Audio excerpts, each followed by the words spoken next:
دعاء للشفاء من السعال الشديد.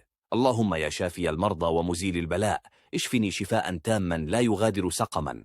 اللهم خفف عني هذا السعال الشديد ونجني من ألمه وتبعاته. يا من قلت في كتابك: وإذا مرضت فهو يشفين، اجعل هذا الدعاء سببا للشفاء والعافية. اللهم ارزقني راحة في صدري ونفسي، وامنحني قوة في بدني. يا حي يا قيوم، برحمتك أستغيث، فلا تكلني إلى نفسي طرفة عين، واشفني شفاء لا ضر فيه. اكتب يا رب